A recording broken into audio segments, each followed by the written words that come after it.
All right, so let's try and have some fun with this, if that's possible. We made this, we played with the walls last week. I was going to delete the stairs here. We made all these shapes, and I showed you how to put on metric profiles, and then sweeps and reveals and all that kind of stuff. So this idea of the metric profile is actually useful in all building elements, because yeah, you can just use it to make anything. So I'm just going to keep talking about that too. But let's talk about let's just delete that. I'll talk about roofs first of all. I'm going to just make a quick house again. I'm going to leave this one here. I'm going to make a house over here. I'm just going to draw a rectangle of walls, and I'm going to put it up to level 2. Whoops. And then, so we have this object here. So that gives us a basis for a roof. So the first roof we talked about in the intro period was the simple roof. So I'm just going to do that again to start off with. So we go to the roof by footprint tool. Now we can either do this in plan view or we can do it in 3D view. It doesn't matter. It's easier to do it in plan view if you're just starting off, but let's just do it in 3D just to show you what the possibilities are. So roof by footprint, it's asking us what level do we want to put the roof on. So I'm going to say level 2 for the moment. And then we get these drawing tools here. Now I can either draw the shape of the roof, or I can use this pick walls tool just to pick the supporting walls for the roof just by doing this. Whoops. So there's a couple of ways to do it. I can either pick walls and accept it and it'll make a roof, or if I undo that, back again, I can pick lines, which allows me to select whether the inside face or the outside face of the roof. So for some, if you might be doing a parapet construction where the wall is built beyond the roof, so the roof comes down and the wall goes beyond it. So you might want it to go to the inside face of the wall here. So in that case, you can just pick those elements like that, accept it. You can see it's drawn inside the house, and it doesn't give you the option to connect these walls to the roof as it does when it's outside, because they're flying past it. Okay, so that means is that you'd have to actually select them individually, and either just drag them down visually or come over here and give them an unconnected height, let's say 4500, and so that would make kind of a parapet wall construction, as they call it. So a parapet wall construction is a construction where the roof doesn't go over the wall; it actually stops inside the wall. But that's just the kind of tools as to how to do those simple things. Everybody with me so far? Will I stop asking? Okay. So let's do it again. I'm doing it on the outside now, and I'm attaching the walls to the roof like that. Okay? I'll do that again? Yeah, okay.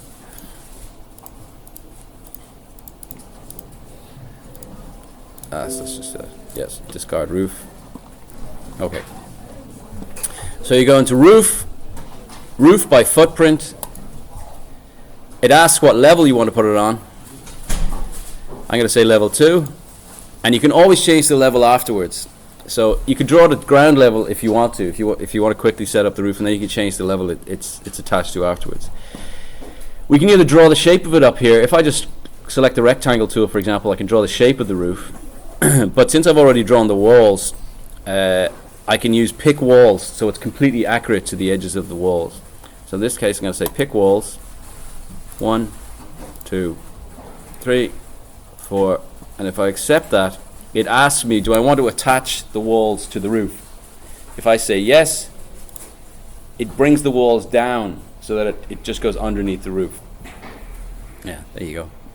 So if I then select the roof, and let's say I want to change the height of the roof. At the moment, if we go into, I'm just going to open a couple of windows on screen at once here. Close this one down, close this one down, and I'll open up the elevation Oh, that's the elevation of the wrong thing.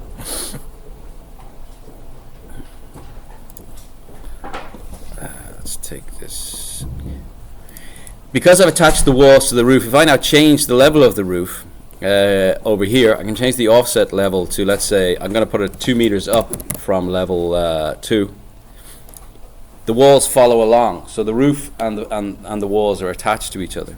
So you can quickly make design changes, and you don't have to go back and redesign all those elements. And just to repeat what we did in the intro period, I can also select the roof, edit the footprint, and decide whether I want to have a slope coming from any of these lines here. If there's a little right angle triangle shown here, that means there's an angle on the roof there. But I can select that side, and I can either change the angle by typing it in here, or I can just say I don't want to have a slope on that side. So I select it, and then there's a tick box for define slope or not. If I take the slope off, accept it, you can see that, let's just rotate it around, there's no slope coming from this side of the house anymore. There's a slope coming from this side. So let's go and play with that a little bit. Select it again, edit the footprint, and take the slope off. So now we've just got a standard roof on there. So this is kind of how you play with making a basic roof. We can also select it, edit the footprint, and we can give an overhang on the roof as well. We can either manually drag it out, or we can just type overhang. Let's say we're going to make it 3 meter or 300 millimeters, and 300 millimeters.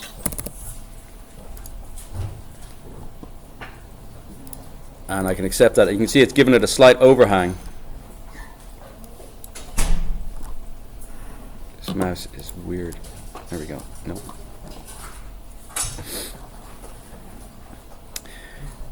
Okay, so that's the basic roof. There's a couple of other small settings we can do in here. For example, the roof comes in a what's called a plum cut. So it's cut straight down. And most roofs aren't that simple. Well, they might be to start with. But we have some small modifiers in this. I can select the roof, and I can change it from a plum cut to, first of all, a 2-cut plum. That makes it like this, but we have actually 2 values in here. We can change the fascia depth, which is the face of the roof. If I just show you what I mean here, if I change this to 150 and apply it, you can see that it's actually made 150 millimeter fascia, and the fascia is that element that runs along the edge of the roof, like that. So we can continue to play with that. We could make it 250 or whatever until we get the type of roof shape that we're looking for. We can always go back in as well, edit the roof, edit the footprint, and I can hold down Control, select both of these, and let's say we want to make the overhang at 600. So then we have something that's starting to look like that.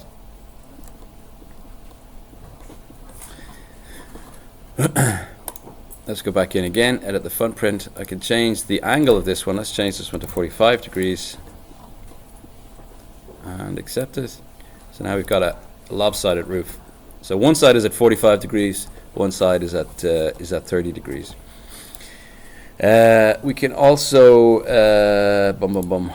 edit this, edit the footprint. We can change the base offset, so we can change one side of the roof so it's lower than the other. So let's change that to minus 2 meters. See what happens. Accept it. So now we've got a kind of a lopsided roof. So you can do lots of stuff with this very simple roof tool if you just play with the values of it. And it always comes down to selecting the roof and either modifying some of the construction over here or editing the footprint and then modifying some of the levels, the overhangs and all that kind of stuff over here. Does that make sense? I'm going to have to edit in some audience in this video just so that it's a bit more alive. So canned laughter. Okay.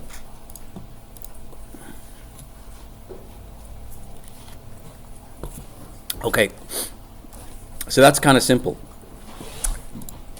Now, that still looks like a sketch of a roof. So we also have the option to add in a soffit, a fascia, and a gutter. And all these things are metric profiles that are extended. They just have special buttons for them because they're used so often. So I'm going to say fascia, and I can click and put a fascia here. And then I can flip it down like that, so it looks like there's something on the edge of the roof, like that. And after I finish that, I can come back and I can put a gutter in there. Let's put the gutter like this. And it gives us a kind of a gutter with a fascia, and we can start to actually build up the visual qualities of the edge of the roof, because that's actually something that gives the building a lot of character, is how the roof actually is finished on the edges. And you do a lot of work in construction detailing as actually the edges of things and how they go together, because that's where the quality in the building lies. So you can design your own gutter as well. Let's just turn up the scale on that so we can see what's happening. Or we'll switch the line thicknesses off on that. So this is kind of the standard gutter they give you in Revit, and they only give you one. If I edit the type, you can see that in here there's a profile for the gutter. And what have we got here? We've got another gutter. So let's just change it to that and apply it. It's only a slightly bigger one. Doesn't make any difference. If we wanted to make our own gutter shape, it's exactly the same process as when we were making the wall sweeps and so on.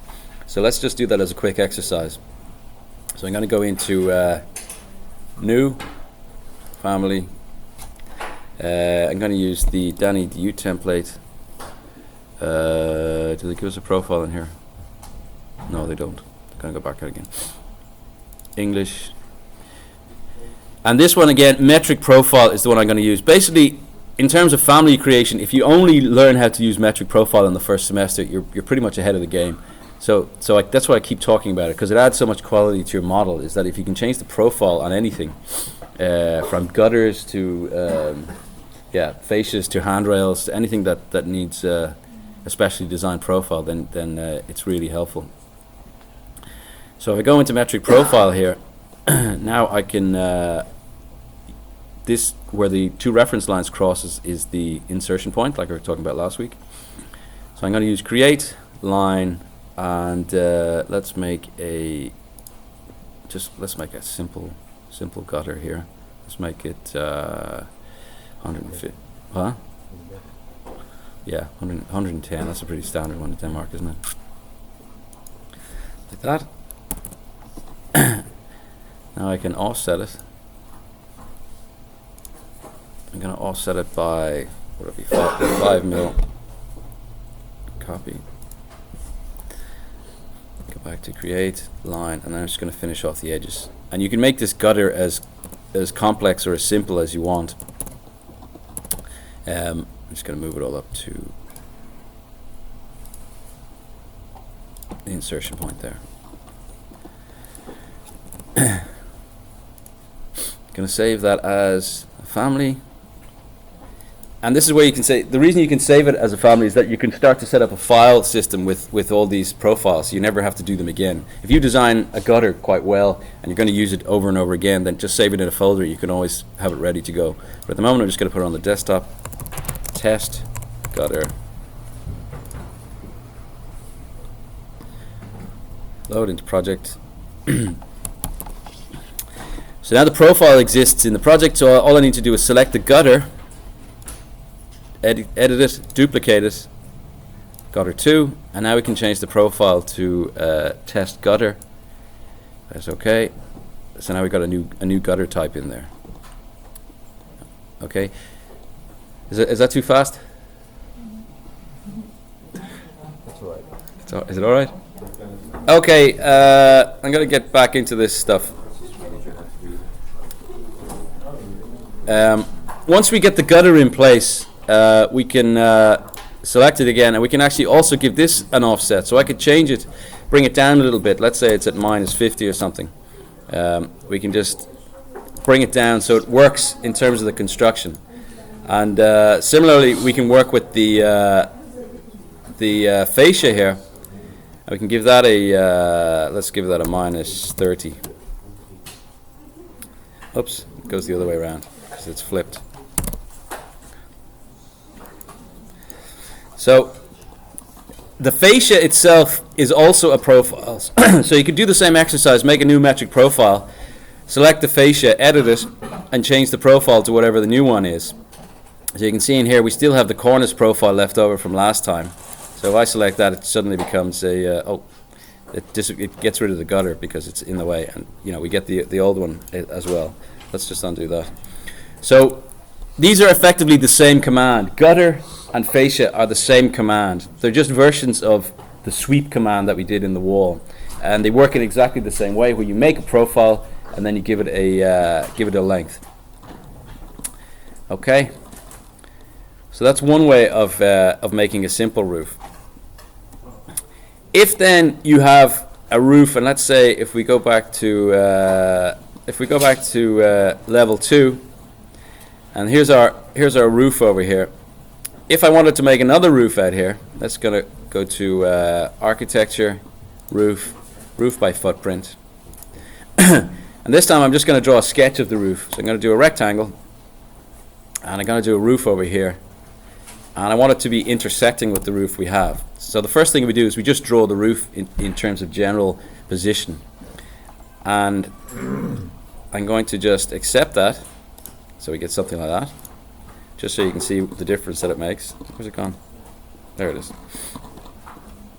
I'm going to give it an offset so we put it into place. So I'm going to give it a base offset of, let's say, 2600. That's kind of where we want to put it, let's say. So we need to just turn it into the type of roof that will intersect. So I'm going to edit it again. I'm going to take these two slopes off. You have a roof like that.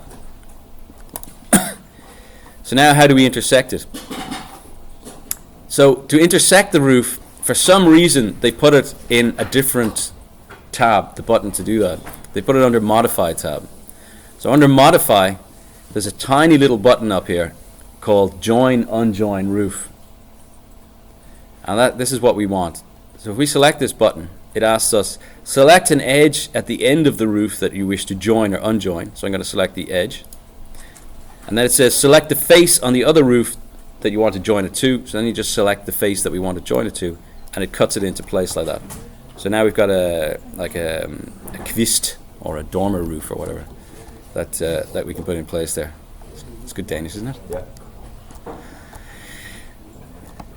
And again, this just acts like any other roof. So I can go ahead and add gutters to this in exactly the same way, or fascia or whatever. I can just stick a gutter on there, and a gutter on there.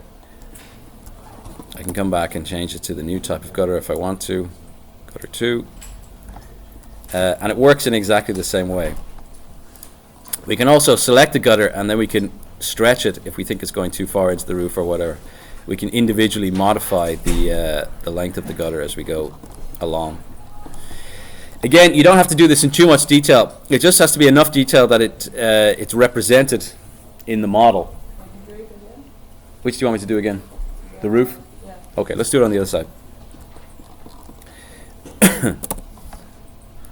So level 1. This time I'm going to put level 2, sorry. Let's put a roof over here. So we go to roof by footprint, and I'm just going to draw a simple rectangular roof. Let's draw it kind of halfway in like this. This time I'm just going to take the slope off straight away because I know what I want. So I'm going to select that, take the slope off, and let's select this one. Let's just change this one to 45, and this one to 45, and accept it. So it looks like that. And now we have to go to the Modify tab, which is up here. Modify tab. All the way over here to this Join Unjoin Roof. And the Modify tab actually has a lot of different things for modifying walls, joins, and columns and beams, all that kind of stuff, and materials. But it's separated out from the other elements. But it is usually if you're looking for something that you want, if you want to change something in Revit, it's under the Modify tab. So let's select Join, Unjoin Roof. We select the edge of the roof that we want to join, and then we select the face of the roof we want to join it to, and it cuts it together like that. This building is just getting prettier and prettier. Look at that. Gorgeous.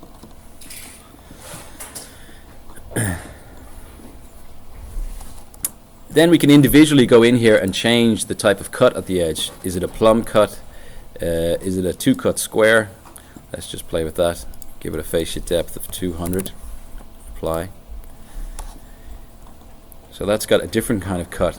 It's got a square cut at the end here, whereas the roof we made before has a plumb cut. So a plumb cut is straight down. It comes from the old term for taking a straight line in construction, where you make a you take a plumb line, so you drop a lead weight down, which is called a plumb in English anyway. I don't know what's it called in Danish. Plumb. A plumb, yeah. Plumb. Yeah. No, just plumb. P-L-U-M-B. Like, so that'd be like vertical? Yeah, so completely vertical. Yeah. So you take a line, you put a weight on the end of the line, you drop it, and that's called a plumb. You don't have that term exactly. Yeah. Yeah. But you have weights that you drop down to get vertical. At least you used to in the old days. I don't know, maybe you use laser beams now, who knows. Okay, so that's kind of basic roof construction. Everybody with me there? Yep. Okay, now I'm going to delete all this stuff. What if you were to put walls into the twist all the way down to the ground? Yeah. Is that done now, or is that done before when you do the walls and then add the roof? It's probably easier to do it before, because usually you work by setting up the plan first and then add the roof, yeah. But it's still the same process. Yeah. Just by, instead of drawing it by sketch, you would draw it by picking the walls. Yeah.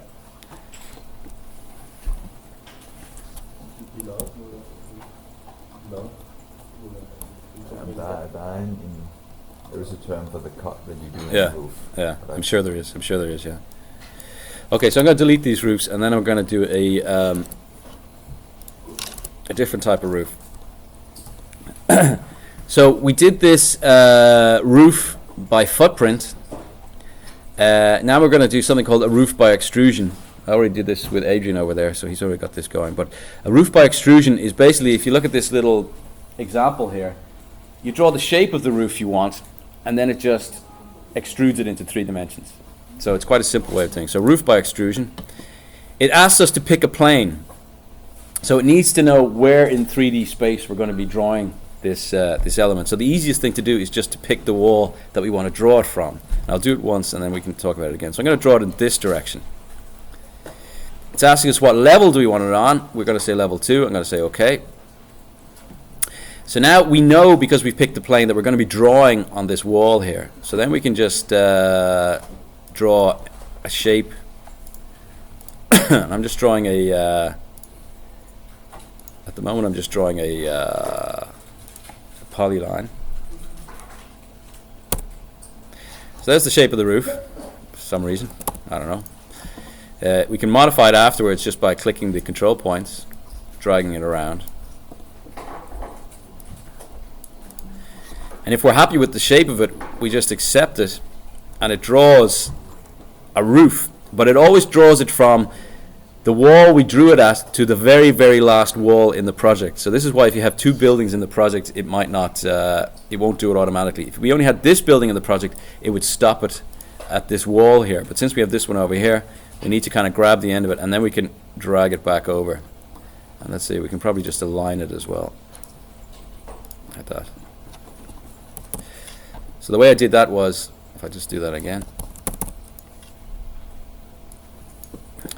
I use the align tool here, which allows us to take 2 elements and put them directly on the same line.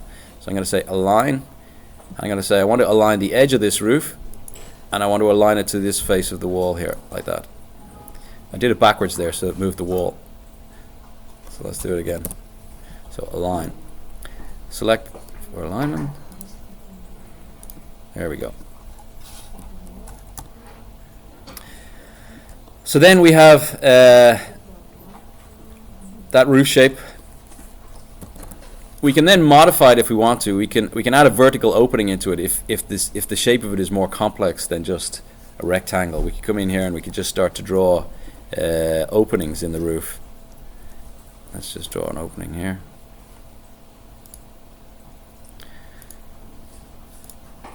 I'm drawing in 3D, so it kind of you never really know what you're doing. Maybe better to do this in a level view, but anyway, never mind.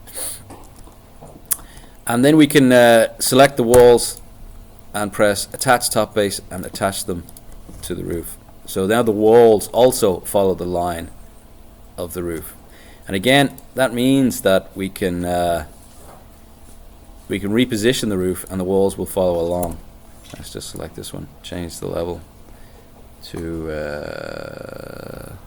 room bounding, extrusion start, extrusion end, reference level offset. I'm going to change it to minus 2 meters.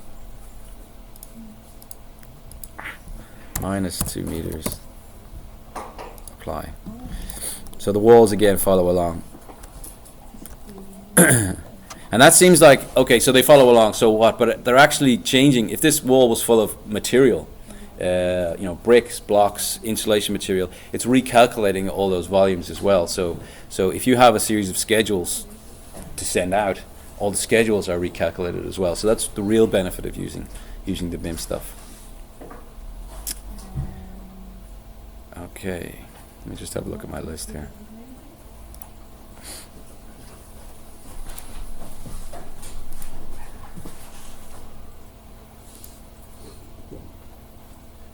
Yeah, okay, so that's pretty much all we need to do for roofs at the moment. The only other thing to tell you about roofs is if you're dealing with complex roofs, the way you do it, like we did in the intro period, is you make a mass object and then you modify it, and in terms of stretching the points around the place, and then you convert it to a roof using the roof by face button. So we kind of played with that in the intro period, but that's how you make a very complex roof. And that's pretty much the basis of roof. Now it's just practice as to how you get on with it. Okay, so I'm just going to pause that video. Okay, so now I'm just going to talk about the survey and how you get your site into Revit from the survey. What we're interested in and what Revit reads is it doesn't read any of this stuff over here, but it reads the east coordinate, the north coordinate, and the Z, which is the height coordinate. So this information is all we need for Revit. Now, there's probably a smart way of getting Excel to export all this stuff out, but I do it the manual way because it just saves time for me anyway. So what I just do is I just select all this information here and Control C, so I cut and paste it. Sorry, cut it. Then I go into Notepad and I press Control V. So the points have come in to Notepad. So it's now it's just a little text file, a tiny little text file. And then you have to go through and make sure that there's a comma between each one of these values, like this. Now, again, there's probably a smart way of doing this, but it only takes 5 minutes. And I have one that I've done earlier.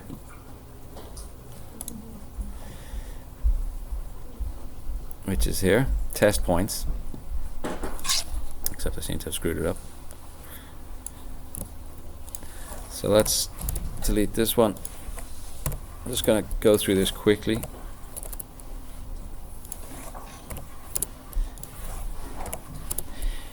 The thing about this system is that it's a little bit awkward. So it's a possibility now that you don't have to put the columns in or the commas in. It's a possibility we'll take it with the tab between them. So maybe somebody could test that, but previous versions of Revit you had to have a comma in between them, and that was the only way it would work. And it was kind of awkward about it.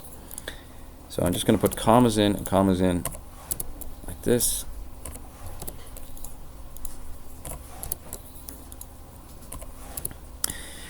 And then I'm going to save it. So I'm going to save as test points, save, yes. And it's very important that you shut it down. If you don't shut down the text file, it won't work for some reason. I don't know why. So shut down the text file. Then we can go into Revit. I'm going to start a new architectural template project. Go into the site view. And once we're in the site view, we can use the Massing and Site tab and the Topo Surface button that we played with in the intro period. But this time, instead of making a Topo Surface, we're going to use Create from Import. So create from Import, specify points file. And there's two options here. The first one is if you have an AutoCAD drawing from a surveyor, a three-dimensional AutoCAD drawing, which Revit will then convert into a landscape, a topography for you. Or we can just specify the points file, go and find it, make sure we choose the right one, a text file, test points. It's asking us which units we want to import it in, meters, okay. And then it gives us the points. It's giving us a message. The top of surface are located a large distance from the model. That's because the location that we have set up in the standard Revit is different to where these points are in the world. But the points that we typed in are these points here shown on the top of surface. So these are the points that you've measured in your survey. If you're happy with that, you just press accept, and the top of surface has been imported into the project. I can then press label contours and draw like this, and you can see it actually gives us a value for the heights of each of these contours within the project. Okay? And just to keep that going a little bit more, go back into Massing and Site. I can change the way the topography displays by pressing this tiny little arrow here, this secret button that they put in here called Site Settings. Here I can say, okay, I don't want to show them every 500 mils, maybe I want to show them every 250 mils. Apply. So it gives us some more contours, or we can put it every 100, for example. Apply. So it shows us, that's a little bit crazy. I mean, you don't show a contour every 100 millimeters, but you have the opportunity to program in however you want it to display or not. And once we have the site in there, we can then give it a material. So if we wanted to, we can change the material and change it to plants or something like that. So I'm just going to type in grass.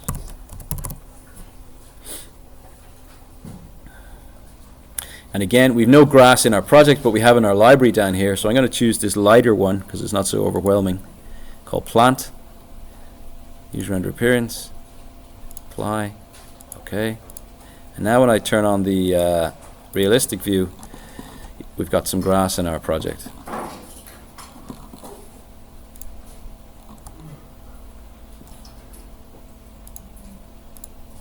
Okay. Simple, isn't it? Yeah. Yeah. So everybody wants to give that a go, just to set up